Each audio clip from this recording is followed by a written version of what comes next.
እናንተ ጋር የቤታችሁ ውስጥ የውሻ ሽምግልና ተካሂዶ ነበር? ያኔ እንትን ነው በውሻ ማጥቃት የሚባል ማስጠቃት የሚባል ነገር አለ። በመጥፎ ሳይሆን ሴት ውሻ ካለች እንድትወልድ ማለት ነው። እንድትወልድ የጓደኛ ውሻ ምናምን መታ አብረው ታረጋቸዋለህ የሆነ ቀን። ከዛ ይወልዳሉ። ልጆቻቸው ውድ ስለሆኑ ያው ለሰዎች ይሸጣሉ ውሾቹ። እና ጀስት ያኔ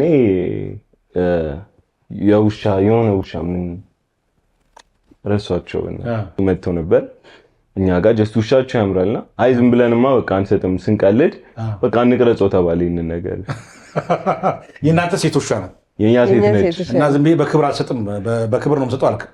እኛ ጋር ሊቀመጥ ነው ግን በቃ ጀስት ሽማግሌ ይሁን አይነት ነው። ካረገዘችም እውቅና አይኖርም። በዛውም ለቪዲዮ እንትን ብለን ነው።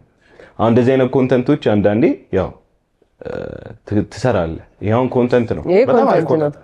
ድራማዎች ናቸው። ድራማዎች ናቸው። ደስ የሚል ነው። በእውነት ደግሞ የውሻ ሽምግልና አካሂዳችኋል።